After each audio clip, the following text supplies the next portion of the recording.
Good afternoon.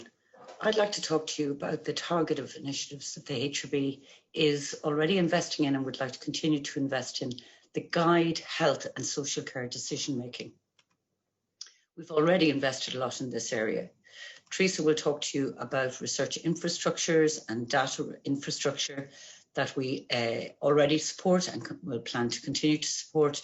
Anna has already discussed with you the training programs and the investigator-led initiatives that we already plan, and I would like to talk to you about those initiatives that sit within health system and health policy.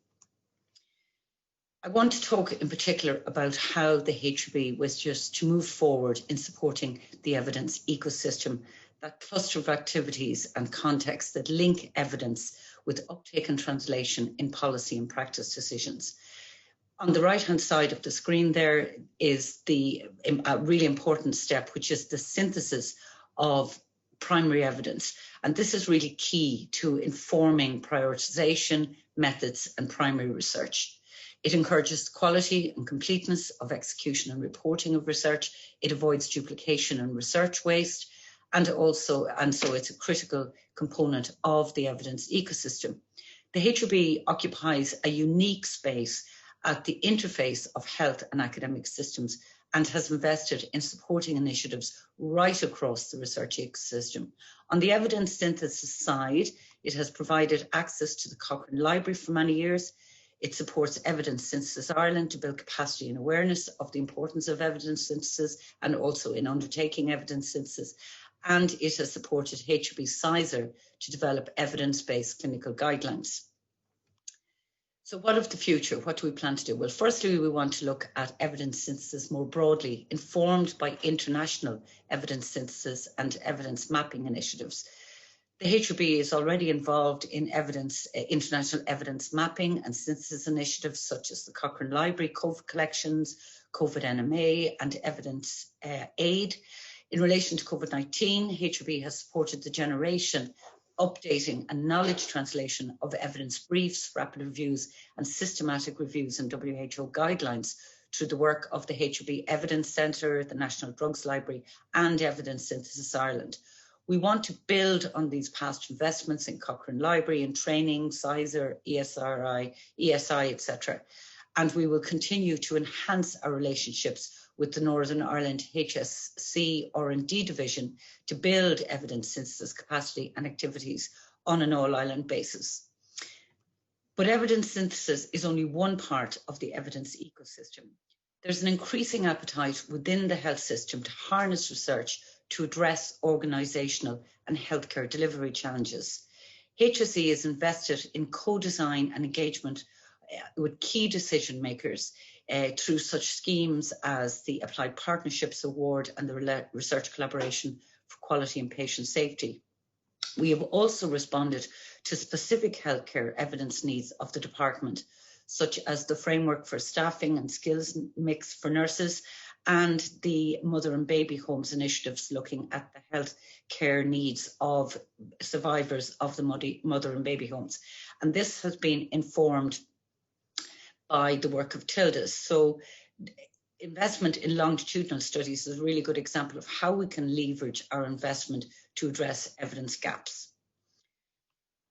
We've seen dividends in investing in initiatives in the past, so we want to continue to invest in co-designed research such as the APAS and the RCQPS schemes and build on the growing willingness and trust of both researchers and decision makers to work with each other.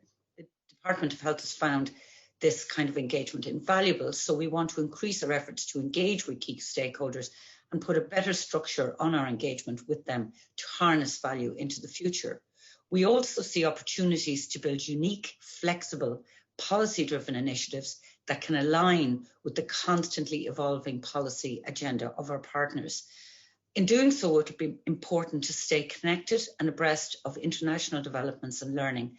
And there are some great examples of policy research programs internationally, for example, the Clark collaborations between clinicians and decision makers in the UK. The HRB has also built up considerable knowledge of the European research landscape and of engaging with key stakeholders at European level. And this has had benefits for both us and our research community.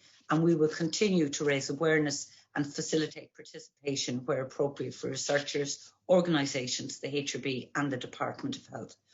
We have supported health researchers to participate in Framework 7 and Horizon 2020, and will continue to do so in Horizon Europe, which will have a budget for health of approximately 7.7 billion. We are also supporting Irish researchers to become involved in joint programming initiatives such as JPND, Healthy Diet for a Healthy Life, and Anna has mentioned more recent involvements that we're engaged in, and we will continue to seek opportunities where appropriate to engage in new EU partnerships, but also in partnerships beyond the EU. Finally, I'd like to draw your attention to the new EU for Health programme. This is almost 10 times larger than the previous public health programme, with a budget of 5.1 billion over the lifetime of Horizon Europe, so of 7 years. So that's up from 500 million in the previous programme. Legislation for the 2021 to 27 programme still has to be formally adopted, and this should be done by March or April. And following this, the Commission will put forward a detailed work programme for 2021. The scope of the programme is hugely expanded in order to address the weaknesses of the European health systems that became, and supply chains that became really apparent during the pandemic. And the Department of Health and the HSE are obviously both very interested in the potential of this programme to improve their service delivery. The HRB is committed to helping Irish health researchers to engage with this supply programme through its role as the national focal point for health.